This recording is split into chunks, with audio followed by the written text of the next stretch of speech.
পড়াশোনা, চাকরি এবং ব্যবসায় কিভাবে ঠান্ডা মন এবং বিশ্লেষণাত্মক চিন্তাভাবনা দিয়ে চ্যালেঞ্জ মোকাবিলা করবেন।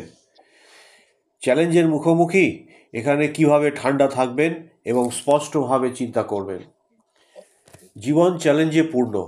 আপনি পরীক্ষার সম্মুখীন একজন ছাত্র হন, কর্মক্ষেত্রে চাপের মুখোমুখি একজন কর্মচারী হন, অথবা প্রতিদিন সমস্যা সমাধানকারী একজন ব্যবসায়ী হন।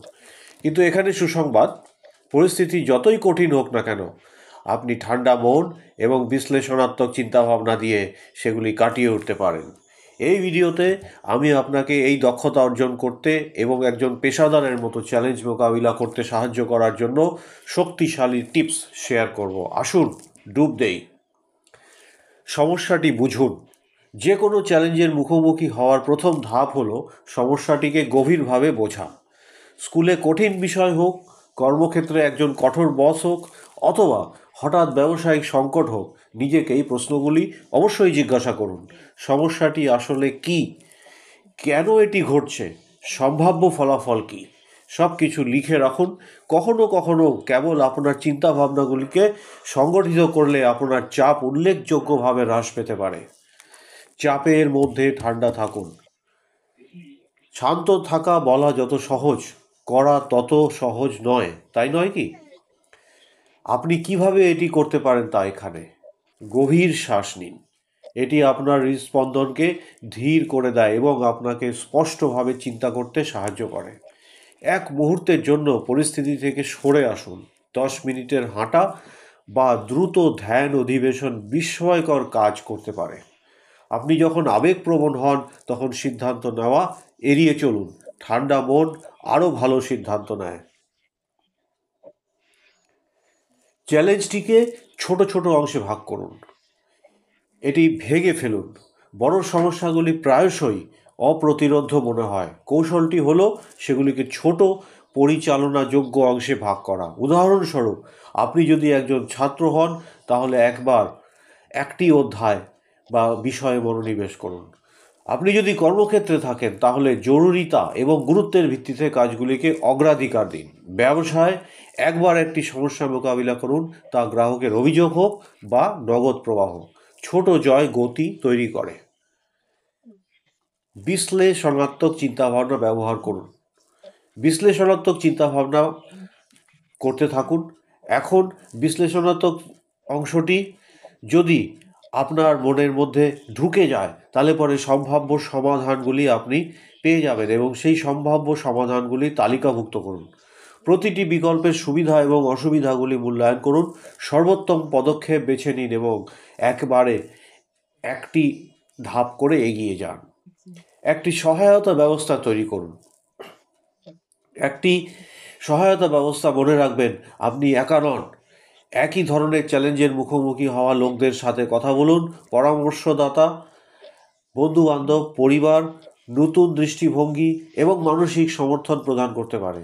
কখনো কখনো কেবল আপনার উদ্বেগগুলি ভাগ করে নেওয়া আপনাকে সমাধানগুলি আরও স্পষ্টভাবে দেখতে সাহায্য করতে পারে। অবশেষে, প্রতিটি চ্যালেঞ্জ আপনাকে কিছু না কিছু শেখায়। একবার আপনি সমস্যাটি সমাধান করার পরে নিজেকে জিজ্ঞাসা করুন, কি ভালো হয়েছে, আমি আরও ভালোভাবে কি করতে পারতাম। এই প্রতিফলন আপনাকে ভবিষ্যতের চ্যালেঞ্জগুলো আরও ভালোভাবে মোকাবিলা করার জন্য প্রস্তুত করবে। চ্যালেঞ্জগুলি ছদ্মবেশে সুযোগ সেজে আসে। এগুলিকে আপনাকে বেড়ে উঠতে, শিখতে এবং শক্তিশালী হতে ঠেলে দেয়। তাই পরের বার যখন আপনি কোনো চ্যালেঞ্জের মুখোমুখি হবেন তখন শান্ত থাকুন, বিশ্লেষণাত্মকভাবে চিন্তা করুন এবং মনে রাখবেন আপনার এটি আছে। আমরা এই ছোট ভিডিওতে একটা ছোট এক্সারসাইজ করেছি সিম্পল জিওমেট্রিকে ব্যবহার করে। এখানে একটা সাধারণ মাত্র ফোল্ড করে আমরা দেখিয়েছি যে ছোট একটি স্কোয়ার শেপের যদি গর্ত তৈরি করা হয় তার ভেতর দিয়ে একটি পার্টিকুলার ডায়ামিটারের বিস্কুট বাইরে বা ভেতরে যেতে পারছে না, পাস থ্রু করতে পারছে না, কিছুতেই পারছে না। এটা ইম্পসিবল, কারণ পুরোটা বড় করতে হবে। কিন্তু যদি অনেকবার ভেবে বিভিন্ন উপায় সম্বন্ধে চিন্তাভাবনা করে সামান্য যদি আমরা জিওমেট্রি চেঞ্জ করি, 2-4টে ফোল্ডকে অন্যভাবে করি, তাহলে পরে আমরা এখানে দেখতে পাচ্ছি যে ওই পার্টিকুলার যে স্কোয়ার হোলটা সেটা কিন্তু স্ট্রেচ হয়ে, এক্সটেন্ডেড হয়ে বড় হোলে রূপান্তরিত হয়েছে। কোনো রকম তাকে কাটাকাটি না করা সত্ত্বেও শুধুমাত্র একটি ভাঁজের দ্বারা হোলটি বড় করা গেছে। এইটাই হচ্ছে এর সলিউশন, এবং এর ফলে আমরা দেখতে পাচ্ছি যে সেম ডায়ামিটারের বিস্কিট ওই সেম হোল দিয়ে বারবার বেরিয়ে যাচ্ছে, ভেতরে আসছে, বেরিয়ে যাচ্ছে, ভেতরে আসছে। তো এই যে সলিউশনটা আমরা বার করলাম, এটাকে আপনারা রূপকভাবে দেখবেন, এবং জীবনে যত আপনার চ্যালেঞ্জ আসুক না কেন, সেই চ্যালেঞ্জকে মোকাবিলা করার জন্য ঠান্ডা মাথায় বিশ্লেষণাত্মকভাবে তার চিন্তা ভাবনা করে তার উপায় বার করবেন।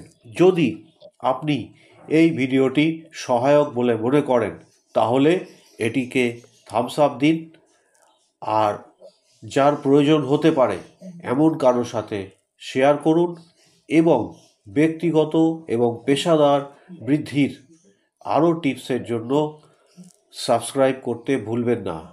পরবর্তী ভিডিওতে আবার দেখা হবে। নমস্কার, ভালো থাকবেন।